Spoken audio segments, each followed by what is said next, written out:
Eu estava conferindo aqui a lista de secretários do governo de São Paulo. São 25 secretários, eles apresentam como 24 mais um secretário especial, que é o Guilherme Afife Domingos, que eu conheço desde que eu era bebezinho.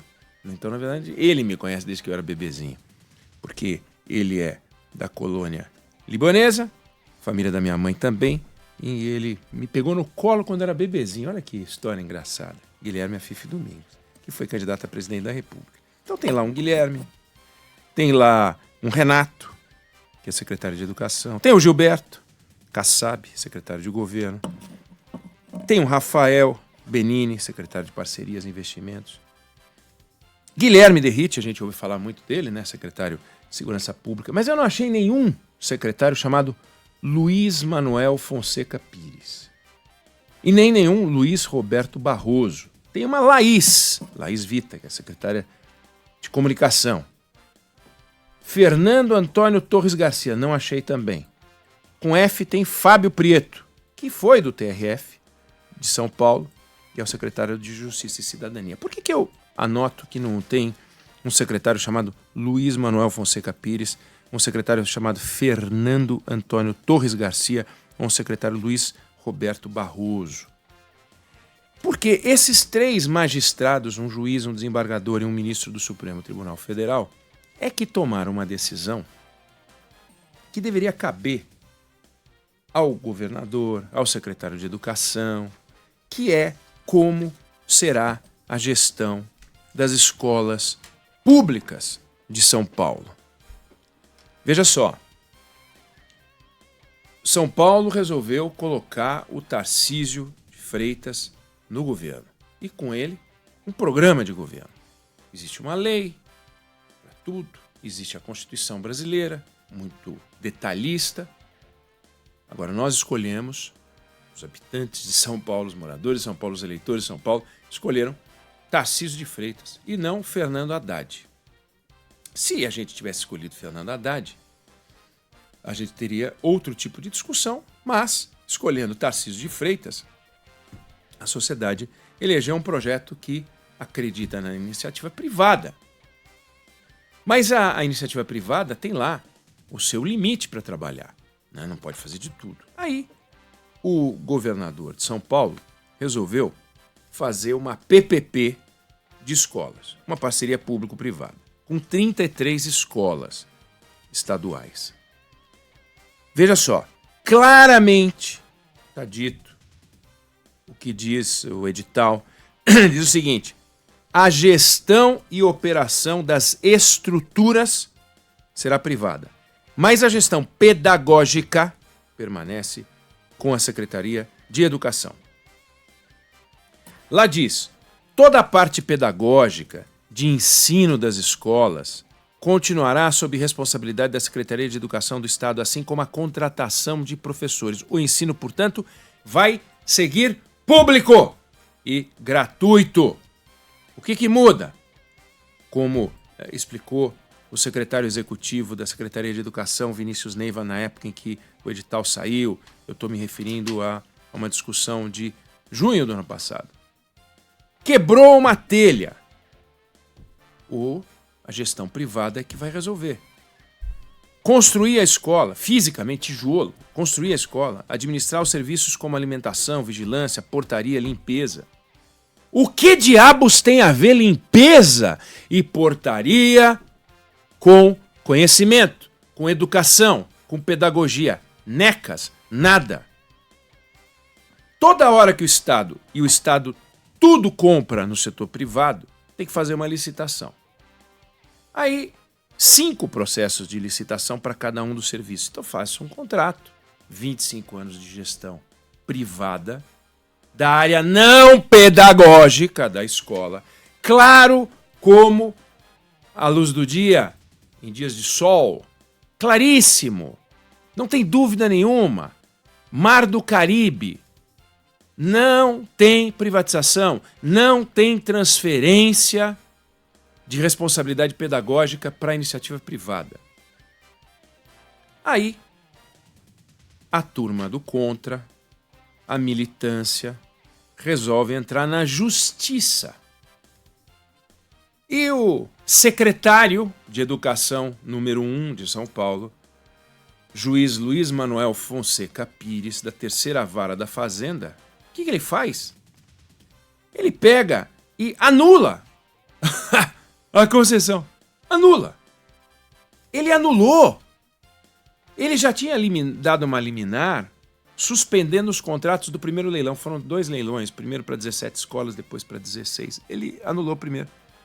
E ele escreve na sua decisão: a gestão democrática da escola envolve a direção pedagógica, a participação direta de professores, estudantes, pais e mães e comunidade local, na forma como se pensam e relacionam-se os espaços que vão além da sala de aula, corredores, quadras, jardins, refeitórios, as possibilidades de deliberar de modo colegiado e participativo para todos os atores envolvidos na educação não podem ser subtraídas da comunidade escolar com a transferência a uma empresa privada que teria o monopólio de gestão por 25 anos. Ou não leu, ou não entendeu, ou e andou. Entendeu? Ou não leu, ou não entendeu, ou e andou para aquilo que estava escrito. Talvez tenha sido a terceira opção. Aí ele vai lá e não deixa. Ah, não pode. Ah, não quero. Eu não gostei. E aí ele decide, o juiz e tal. Aí o que acontece? Vem um desembargador, Fernando Antônio Torres Garcia, como este juiz Luiz Manuel Fonseca Pires, que se comportou como secretário de Educação, né? Foi lá e tinha concedido uma liminar para suspender o contrato. Obviamente, a secretaria recorreu, né? O governo recorreu, e o Tribunal de Justiça, na figura do presidente do Tribunal de Justiça, desembargador Fernando Antônio Torres Garcia, que teve que se comportar como o segundo secretário da Educação, disse: olha, não vem com essa não, pode tocar. Mas daí, o juiz anulou depois os 2 leilões, o mesmo juiz, o mesmo secretário da Educação, Luiz Manuel Fonseca Pires. Bom, o assunto foi parar no Supremo Tribunal Federal. Aí o presidente do Supremo, Luiz Roberto Barroso, foi lá e disse: ó, pode fazer. E agora o governo então vai poder fazer. Então, perceba o seguinte: estamos diante de um caso que só confirma, aqui em São Paulo, mas aconteceu no Rio de Janeiro. O governador Cláudio Castro teve que pedir pinico, prestar satisfação pro verdadeiro governador do Rio de Janeiro, que é o Edson Fachin, pelo menos temporariamente, que ele se elegeu governador. Ninguém elegeu o Edson Fachin governador, ministro do Supremo Tribunal Federal. Falou: agora eu sou o governador do Rio de Janeiro. Quem escolheu? Ninguém. Mas ele foi lá e falou: polícia não sobe morro. Por quê? Porque ele não quer. E obrigou o governo do Rio de Janeiro. Olha que coisa ridícula. Governador eleito do Rio de Janeiro teve que ir lá e com escolinha, com uma listinha, ó, tio Fachin, só faltou levar uma maçã. Tá aqui, ó, tudo que o senhor pediu para eu fazer, eu fiz. Posso agora voltar a fazer trabalho de polícia? Aí o Fachin: pode agora fazer trabalho de polícia, viu? Menino bonzinho. Olha, coisa ridícula, aconteceu no Rio também. E acontece a todo instante. Juiz proibindo escola, juiz que obriga alunos a cantarem o hino nacional, porque ele fica incomodado, porque tem uma lei de 1971 que diz que quem tem que cantar o hino nacional, ninguém se preocupa com isso no Brasil inteiro. Aí vai lá um juiz da Bahia, um juiz do interior de São Paulo, diz: agora os alunos têm que cantar o hino. A lei de 71. Que ninguém tá nem aí para ela, ninguém nunca falou dela. Ela enfim, tem lá as coisas importantes sobre respeito à bandeira e tal. Tem que cantar o hino.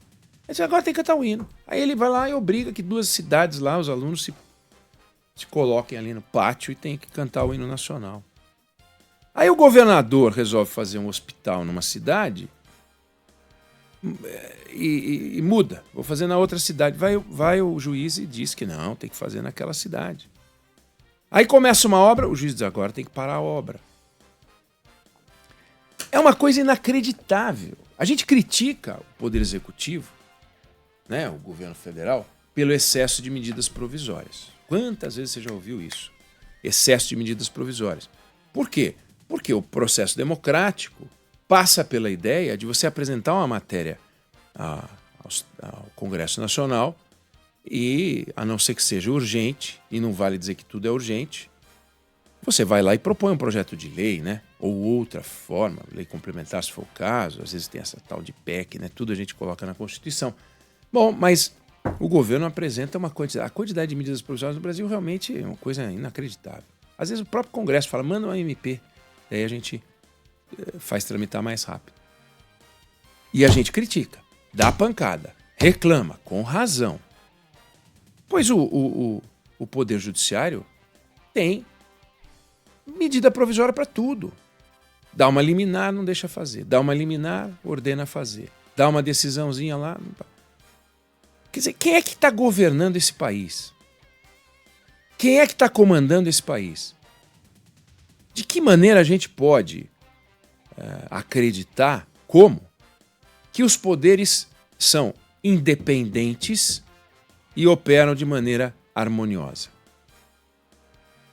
O Supremo Tribunal Federal decidiu que recursos oriundos de ações judiciais não vão respeitar os limites impostos pelo arcabouço fiscal. Por quê? Porque eles não querem.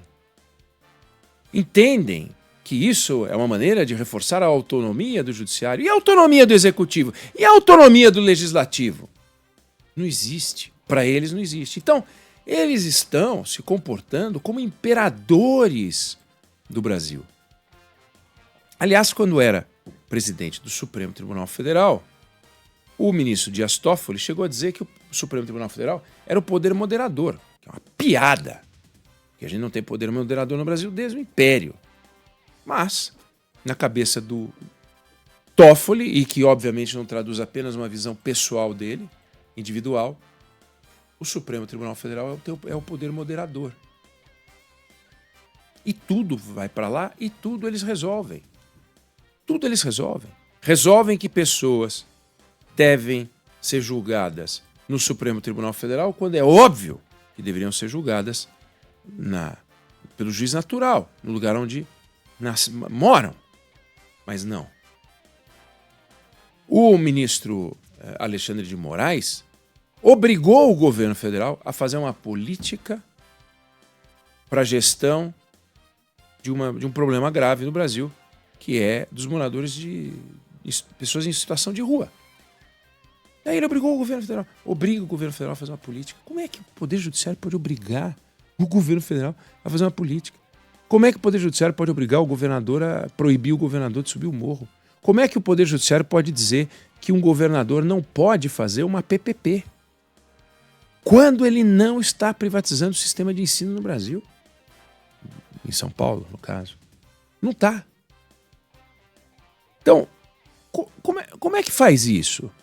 Como é que você transfere um poder eleito para um poder não eleito, que é um guardião da Constituição? Não dá para cada um dos magistrados brasileiros terem debaixo do braço uma Constituição composta por artigos que eles interpretam de um jeito livre. A Constituição brasileira não permite uma interpretação livre. O direito brasileiro não permite uma interpretação livre. Não é essa a ideia. No entanto, a justiça brasileira mergulhou o Brasil inteiro, porque não são só eles, né? Digamos que os ministros do Supremo, os que têm cabelo, resolvessem pintar o cabelo de verde, ou de vermelho, ou de azul. Isso é o problema deles. Né? Você poderia até achar esquisito e tal, mas é o problema deles. Os ministros do Superior Tribunal de Justiça, todos pintam o cabelo agora de amarelo, nem jogador de futebol, passar água oxigenada. É um problema deles. Mas eles não têm o direito de fazer isso com a interpretação da Constituição ou da legislação vigente no Brasil. Agora, vê, o juiz proíbe, com base na mesma lei que o desembargador autoriza, e aí o juiz proíbe de novo, e aí o ministro do Supremo autoriza, com base na mesma legislação. Um juiz diz que não pode fazer a PPP e outro diz que pode, com a mesma legislação. Será que a legislação é tão obscura assim, neste caso? Tem muita legislação obscura no Brasil, porque tem legislação para tudo, tem texto legal para tudo. Mas nós estamos diante de uma absoluta disfunção. Nós estamos colocando o Brasil numa situação de ingovernabilidade. Já estamos. E fica todo mundo tendo que prestar contas ao Poder Judiciário para tudo. O Poder Judiciário é a salvaguarda de uma sociedade. O Poder Judiciário, quando algo não funciona, é a ele que a gente pode recorrer. Só com ele a gente pode contar. A solidez do Poder Judiciário é a garantia da segurança de um povo. A importância é indiscutível. Agora, segurança jurídica não pode ser essa geleia. Segurança jurídica é alcançada e o acesso ao Poder Judiciário vem acompanhado de segurança jurídica. Eu tenho que saber que sempre que eu recorro ao tribunal pedindo uma mesma coisa, de lá tem que sair a mesma coisa. Agora o ministro Gilmar Mendes suspendeu todas as ações que envolviam contratação por pessoa jurídica por causa dessa zona que virou o Brasil, que é cada juiz decidindo de um jeito diferente se pode ou se não pode alguém ser contratado como PJ. Para não ter zona, ele foi lá e suspendeu tudo. Vamos organizar o barraco. Mas será que a gente não tem que organizar o Barraco Brasil? Será que é razoável que o Tarcísio de Freitas tenha que esperar o Poder Judiciário para fazer uma política pública? Política pública é iniciativa do Poder Executivo. É ridículo. Ou estabelecido em lei. Mas jamais por decisão de um magistrado que acha que é secretário de Educação. E uma piada. Então, essa piada que se materializa com perfeição nesse caso está acontecendo no seu estado, está acontecendo no meu estado, está acontecendo em todos os estados brasileiros. É um problema que a gente tem que enfrentar. Só tem um jeito de enfrentar: discutir e expor. Transparência, coisa que o Poder Judiciário odeia. Principalmente quando se refere a um tema que o Sandro Badaró toda hora traz aqui uma historinha, né? Que é um aumentinho aqui, um aumentinho ali, um aumentinho acolá. E daí você vê eles ganhando rios de dinheiro, uma fortuna, com tudo dentro da lei. Tudo dentro da lei, que eles dão um jeito de interpretar. Nessa hora eles se entendem, sabe? Nessa hora não tem briga. Nessa hora, na hora do rachuncho, tá tudo resolvido. Eu não sei se você concorda ou discorda, mas essa é a opinião que eu tenho sobre o assunto.